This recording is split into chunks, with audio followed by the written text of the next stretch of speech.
Why are you being detained right now, Mr. Gordon? I'm an entrepreneur. I have a company, a cheesecake company called Ann's Flavored Cheesecakes. This has been very traumatic for me. I feel like my rights was violated. Okay, where's your firearm? On my side. Okay, you got your concealed carry license? Concealed carry, it didn't pop up. Oh. I need you to step out from me. Why are you being detained right now, Mr. Gordon? Because you can't verify your concealed carry, okay? He showed them a valid CCL card. Not only did they see it, they actually took possession of it and inventoried it. The psychopaths of the state can engage in legal sophistry all they want, but a restriction is a restriction no matter what they say. An infringement is an infringement no matter what they say. And we've got a right to keep and bear arms, which shall not be infringed. So anything that they do, anything that they put in place to restrict your right to keep and bear arms is the very infringement that the Second Amendment prohibits. So when you're in a state like California, or in this case, Illinois, Chicago, Illinois, and they require you to get a permit to carry a gun, what they're really demanding is that you get a permission slip from the government so that you can exercise a right that you have without government. Your rights are unalienable. The government didn't give you those rights, and they can't legitimately, legally take those rights away. But that's exactly what they're trying to do when they tell you you need to get a permission slip from government so that you can have the right to keep and bear arms. That's not how the Constitution works. Watch this guy get railroaded by police even though he did everything right. He has 2 permission slips from the government, but they couldn't find him in the system and decided to wreck his life. It is your constitutional right to carry a gun in the state of Illinois if you have the proper licenses. But it's your constitutional right if you got permission from the government. But some black gun owners say their rights are being violated. CBS News Chicago investigator Dorothy Tucker uncovered several cases where they were stopped by police and charged with felonies despite having everything in order, leaving them to pick up the pieces of their lives. We did something that's never been done before, watermelon cheesecake. A cheesecake tasting in the south suburbs. Louis McWilliams' dream is to grow his business. And it's gonna blow you away. I like it. All was good. Oh my God, it's so good. I told you. This is like a Jolly Ranch. Until this. Why are you being detained right now, Mr. Gordon? I'm an entrepreneur. I have a company, a cheesecake company called Ann's Flavored Cheesecakes. At the time of this interview, Louis faced a felony charge. This has been very traumatic for me. I feel like my rights was violated. They were totally violated. So you got a productive member of society harassed and caged by the parasitic members of society. His Second Amendment rights. Louis is an avid gun owner. Just got me the AI top in the middle. In April, Louis was pulled over on the south side, West 79th Street. He had a missing front plate. Hey, how's it going, how you doing, boss? Good. The first thing he did, tell the officers he had a gun. Okay, where's your firearm? On my side. Okay, you got your concealed carry license? Let's be honest. They violated his right to travel. If you're not free to travel in America, you are not in the land of the free, home of the brave. And then they use that as a justification and the foot in the door to really stick it to him because they didn't believe that he had the proper permission slip from the government. According to state law, in order to carry a legal gun in your car, you need a firearms license, better known as a FOID card, and a concealed and carry license, commonly called a CCL. This is Louis's card, and it's valid. That's what he handed the officers. He looks at him. He said, okay, cool, this is perfect. Only it wasn't. First of all, if they were there to protect and serve, they would not be enforcing corporate traffic laws, number one. The guy wasn't driving recklessly. He wasn't putting lives in danger. He just had a car that didn't have a front license plate. Secondly, you got a right to keep and bear arms. And a part of the oath of office for law enforcement officers. Most law enforcement oaths of office say something like, I do solemnly swear or affirm that I will support the Constitution of the United States. But then it says, and the Constitution of the state of Illinois. So what if the Constitution of the state of Illinois and the Constitution of the United States conflict? Which one are you going to enforce without being a hypocrite? And that I will faithfully discharge the duties of the office of police officer of the city of Chicago according to the best of my ability. If your true aim as a police officer, no matter what state you're in, is to uphold, protect, and defend the constitutional rights of the Americans you're supposed to be protecting and serving, and you fail to do that, you are the worst of the worst humanity has to offer. The right to keep and bear arms shall not be infringed. There's no caveat to that. There's no exception for it. It's just the law enforcement officer's duty to protect it. Concealed carry, it didn't pop up. Oh. It didn't pop up on LEADS, the database operated by the Illinois State Police. Police recommended Lewis be charged with 2 felonies. I can be detained right now, Mr. McGordon, because we can't verify your concealed carry, okay? And look here, prosecutors approved the charges. He never should have been charged. Irv Miller is a former prosecutor, once in charge of reviewing police cases. He showed them a valid CCL card. Not only did they see it, they actually took possession of it and inventoried it. I haven't got through doing it. It's right there in CPD's inventory sheet. So why was Lewis arrested? And why was he prosecuted anyway? He should have never been arrested. If you had cops who are actually sensitive to American rights, and you can tell this guy is not a criminal, this guy is a successful businessman, actually contributing to his community, unlike cops who are constantly stealing from the community. That's a question we wanted to ask Superintendent Larry Snelling, but he declined an interview. Unavailable. Unavailable. Now, if they were going to do a story that was going to commend and honor his department, oh, he would have been totally available. So we reached out to state police because anytime an officer pulls over a driver who has a gun, the first thing they do is check the state's database to see if that driver has a valid FOID and CCL. Oh, okay. So here's the question we asked the state. If a driver like Lewis actually hands the police a valid CCL, but the officers don't see the information in the state's database, what should they do?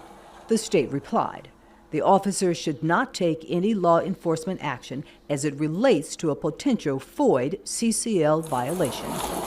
That's what Lewis expected, and what he was told later as he stood in a jail cell. And if this comes back clean, yeah, then they just let you go, apologize, and let you go about your day. That's not what happened. Lewis spent 24 traumatic hours behind bars. It was just deplorable. There were roaches falling from the ceiling. all of this because of illegal everything. Yeah, I can't tell you why. I need somebody to tell me, man. Worse than the jail conditions? A missed business opportunity. That day, I had a meeting. Could not do the meeting that day because I was arrested. By losing that, I might have lost the franchise. Lewis also lost time, lots of it. He was in and out of court fighting to get the charges dismissed. The psychopaths in the system don't care. They don't care how much time it's going to cost you. They don't care how much money you got to pull out of your pocket. They don't give a damn what kind of psychological turmoil they're causing you. They just don't care. And the problem is the system is made up of the people who just don't care. Along the way, you've got the police dropping the ball, criminalizing an innocent man, the prosecutor criminalizing an innocent man, the court system dragging him along. This is why we call it the injustice system, because that's all they do is inflict injustice on us. And when injustice becomes law, what becomes duty? And his impounded car returned. I know this is a system, so just hoping for the best results. It wasn't until mid-June, 3 months after he was stopped, that the case was finally dismissed. I'm very excited for him, but this is not the end. Next step, more money spent to expunge the case, so his arrest won't show up in a background check. And all of this for... This is a criminal organization, a criminal cartel, creating criminals out of truly innocent people. Somebody who did nothing wrong? Your joy is a little bit... Dampered, yes. Totally dampered, because now this is a much longer process. It's nearly impossible to know how many drivers like Lewis are wrongly charged with unlawful gun possession that are later dismissed. Neither the CPD or the Cook County State's Attorney's Office track it. Because we got to confirm whether it's actually valid or not. We did find a handful of lawsuits accusing police of violating the rights of legal gun owners. I'm telling you, this happens all the time, and these are just a couple of the lawsuits. Most people don't have the time. They don't have the resources. They can't afford this. They just pay the fine and move on. And that's what the state hopes you'll do. They'll run the numbers and find out that only a certain percentage of these people are going to see a lawsuit through to completion because we're going to wear them out. We've got deep pockets. They don't. We've got all the time in the world. They don't. Our system has unlimited resources. They got almost nothing. So they go on about their business, they take their lumps, and the system is perpetuated. The evil is accelerated. And I'm sitting in here in the back of a squad car because my license expired, but I renewed it. One of those, an irate Lucy Washington. And it's not my fault that you guys didn't get it in your system. I'm an entrepreneur, a loving mother. I do everything from real estate. Can't wait to get my guys in here to look at the floors. To rehabbing. Traffic stop. Here's Lucy's story. Hi, I have something wrong with my back. Yes. In December of 2023, she was stopped for failing to put on her turn signal. There you go. Another bogus, petty charge.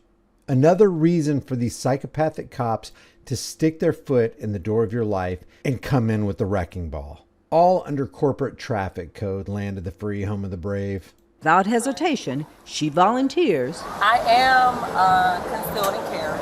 As a single woman, Lucy carries a gun for protection. I have it. My love, your CCL expired. I know, but if you pull it up, it'll show that I already tried to renew it. Lucy tries to explain that the email showing proof she renewed is on her phone. My phone is still. Only she can't find it. This is the email from the state Lucy was trying to show the police.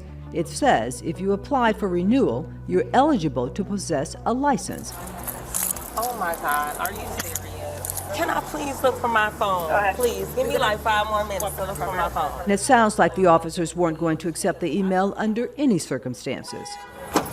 It's not in our system, Lucy. It's not in our system. I freaked out, especially when I was told that I was going to be charged with a felony. I'm like, I can lose my broker license.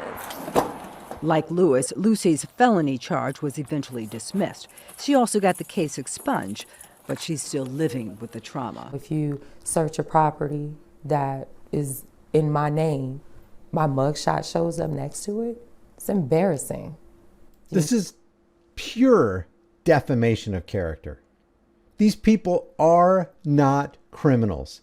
They're, again, productive members versus parasitic members of society.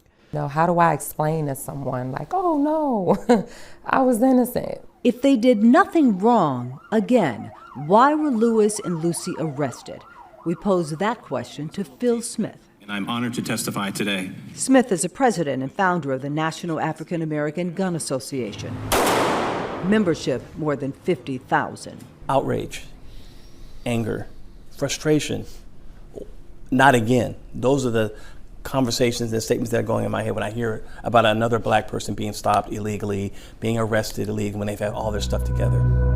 While there is no data that tracks race in these types of gun arrests, this just separates us, man. You know, this is happening whether you're white or you're black. What percentage of black Americans are being harassed more than white Americans? And why does it matter? What if it was 75 to 25? 3/4 black people who are being harassed and 25% white. And I don't even think the number's like that. I think it's probably more like 50-50, but it doesn't matter what the ratio is.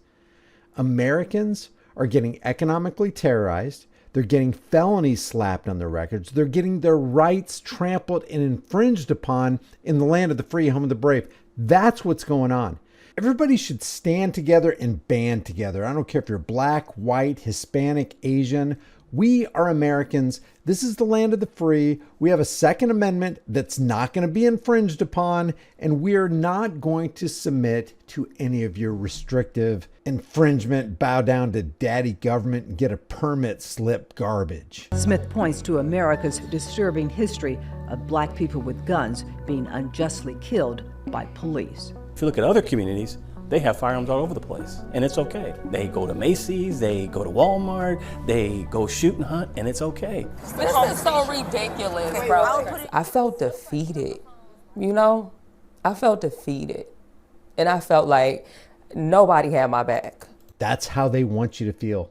They want you to feel defeated, they want you to feel isolated, and they want you to feel enslaved, because that's how the system operates. I just feel like the rights that I've been given, the constitutional rights to have it, that the police officers didn't stand up for.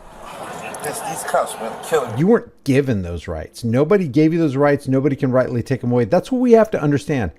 Your rights are as much a part of you as your humanity, as much a part of you as your brain or your heart. You have something that nobody can take away. Other people have things that you can't take away, not legitimately, not unless you actually commit a crime. If you violate somebody else's rights, that's when action should be taken, not making up laws that create criminals out of innocent people. Since the arrest, Lewis has been struggling to rebuild his cheesecake business. He blames police for the setback and plans to sue the department. This shows that no matter how much you follow a system of which they create, they can still deem you wrong. At this point, both Lewis and Lucy are still waiting to get their legally purchased guns back from CPD.